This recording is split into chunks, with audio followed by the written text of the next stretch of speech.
internal. 12, 11, 10, 9. Ignition sequence start. 6, 5, 4, 3, 2, 1, 0. All engine running. We have a liftoff. Liftoff on Apollo 11. 1969 July 20 உலகமே தொலைக்காட்சி முன் அமர்ந்து ஒரு அதிசயத்தை பார்த்து கொண்டிருந்தது. நிலவில் மனிதன் கால் பதித்த அந்த நிமிடம் சாத்தியமே இல்லை என நினைத்த பல விஷயங்களை சாத்தியமாக்கியது.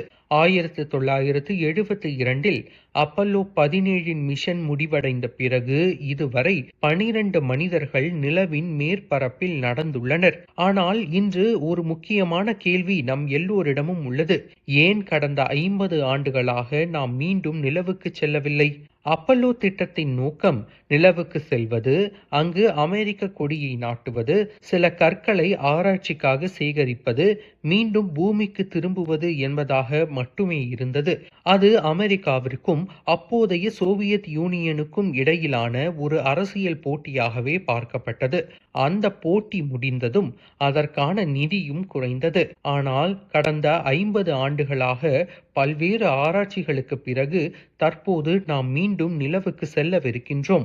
இது அரசியலுக்காக அல்ல, அறிவியலுக்காகவும் மனிதனின் அடுத்த கட்ட நகர்வுக்காகவும் தான். நிலவுக்கு மனிதனை அனுப்பும் இந்த திட்டத்தை கிரேக்க புராண கடவுளான அப்பல்லோவின் இரட்டை சகோதரியான ஆர்டெமிஸ் பெயரில் நாசா இந்த திட்டத்தை தொடங்கியுள்ளது. மேலும் இந்த திட்டத்தை 3 பகுதிகளாக பிரித்தும் செயல்படுத்தி வருகின்றது. ஆர்டெமிஸ் 1 இது கடந்த 2022 ஆண்டின் இறுதியில் வெற்றிகரமாக செய்து முடிக்கப்பட்டது. இதில் மனிதர்கள் செல்லவில்லை. உலகின் ராட்சத ராக்கெட்டான ஸ்பேஸ் லான்ச் சிஸ்டம் மற்றும் ஓரியன் விண்கலம் நிலவின் சுற்றுவட்ட பாதைக்கு சென்று மீண்டும் பாதுகாப்பாக பூமிக்கு திரும்பியது. ஆர்டெமிஸ் 2 இது மிகவும் முக்கியமான கட்டம். இன்னும் சில வாரங்களில் 3 அமெரிக்கர்கள், 1 கெனடியர் என 4 விண்வெளி வீரர்கள் ஓரியன் விண்கலத்தில் ஏறி நிலவை சுற்றி வர உள்ளனர். 4 விண்வெளி வீரர்களும் இதற்கு முழுமையாக தயாராக உள்ளனர். Reid Wiseman, Victor Glover, Christina Koch, Jeremy Hansen ஆகியோர் ஓரியன் விண்கலத்தில் நிலவை சுற்றி வருவார்கள்.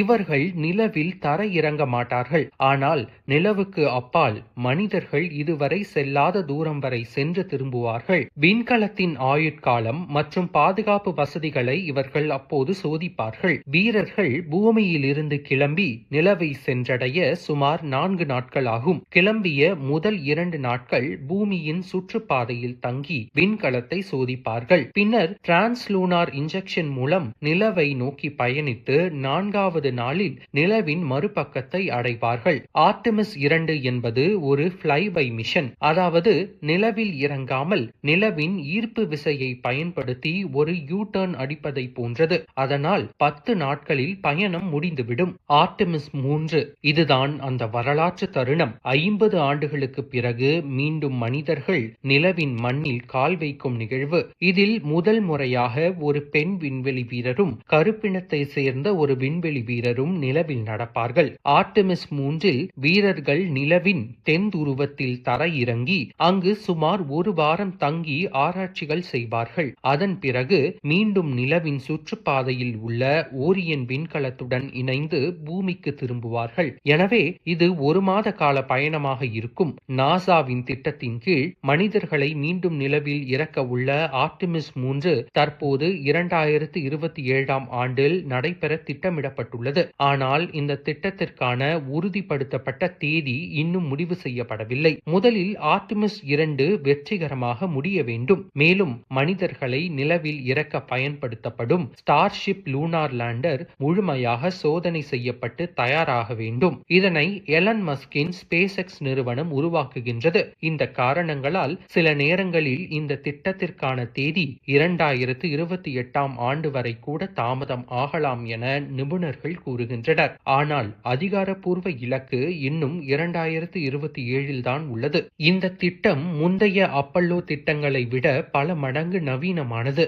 நாம் இதுவரை நிலவின் பூமத்திய ரேகை பகுதிகளையே பார்த்திருக்கிறோம். ஆனால் ஆர்டெமிஸ் நிலவின் தென் துருவத்திற்கு செல்கின்றது. அங்கு பெரிய பள்ளங்களில் பல கோடி ஆண்டுகளாக சூரிய வெளிச்சம் வெளிச்சமே பட்டதில்லை. அங்கு வாட்டர் ஐஸ் எனப்படும் உறைந்த நீர் இருப்பதை இந்தியாவின் சந்திராயன் 3 உறுதி செய்தது. அதை நாம் பயன்படுத்தப் போகின்றோம். நிலவை சுற்றி வரப்போகும் ஒரு சிறிய விண்வெளி நிலையம் அமைக்கவும் நாசா திட்டமிட்டுள்ளது. பூமியிலிருந்து நிலவுக்கு செல்லும் வீரர்கள் முதலில் இந்த கேட்வேயில் தங்கிவிட்டு பிறகு அங்கிருந்து நிலவுக்கு செல்வார்கள். அதேபோல நிலவில் லூனார் டெரைன் வெஹிக்கிள் எனப்படும் பெரிய கார்களையும் உருவாக்க நாசா திட்டமிட்டுள்ளது. அப்பல்லோ காலத்தில் இருந்ததை விட நவீனமாக அதிக தூரம் செல்லக்கூடிய பேட்டரி வாகனங்களை வீரர்கள் நிலவில் ஓட்டுவார்கள் என நாசா தெரிவிக்கின்றது. மேலும் நிலவில் தரையிறங்க போகும் விண்வெளி வீரர்களுக்கான பிரத்யேக விண்வெளி உடைகளை ஆக்சியம் நிறுவனம் தயாரித்து வருகின்றது. வீரர்களுக்கு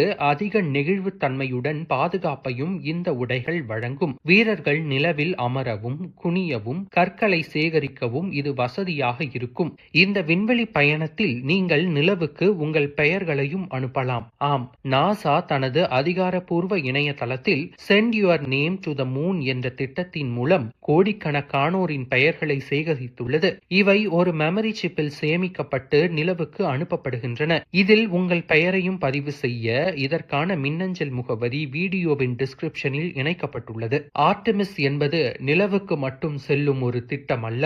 அது நிலவிலிருந்து செவ்வாய்க்கு செல்லும் திட்டத்தின் ஒரு சோதனை களம். மனிதர்கள் நிலவில் ஒரு நிலையான பேஸ் கேம்ப் அமைக்கும் திட்டத்திலும் உள்ளனர். மனிதர்கள் அங்கு மாத கணக்கில் தங்கி ஆராய்ச்சி செய்யும் திட்டமும் இருப்பதாக நாசா தெரிவிக்கின்றது. மேலும் நிலவில் இருக்கும் பனிக்கட்டிகளை பிரித்து ஹைட்ரஜன் மற்றும் ஆக்சிஜனாக மாற்றினால் அது ராக்கெட் எரிபொருளாக பயன்படும். இதன் மூலம் நிலவில் இருந்து செவ்வாய்க்கு செல்வதற்கான எரிபொருள் கிடைக்கும் என்றும் நாசா நம்புகின்றது. மேலும் நிலவில் இருக்கும் அரிதான தாதுக்கள் மற்றும் ஹீலியம் 3 போன்றவற்றை எடுப்பதன் மூலம் புதிய விண்வெளி பொருளாதாரம் உருவாகும் என்றும் அமெரிக்கா கணிக்கின்றது. இன்று நிலவுக்கு செல்ல மிகப்பெரிய திட்டங்களுடன் காத்திருப்பது அமெரிக்கா மட்டுமல்ல. சந்திராயன் 3 மாபெரும் வெற்றிக்கு பிறகு இந்தியாவும் ஆர்டெமிஸ் ஒப்பந்தத்தில் கையெழுத்திட்டுள்ளது. ஜப்பானுடன் இணைந்து நிலவின் இருண்ட பகுதிகளை ஆராய லுபெக்ஸ் என்ற மிஷனையும் இந்தியா செயல்படுத்த திட்டமிட்டுள்ளது. சீனா தனது சொந்த விண்வெளி நிலையத்தை அமைத்தது போல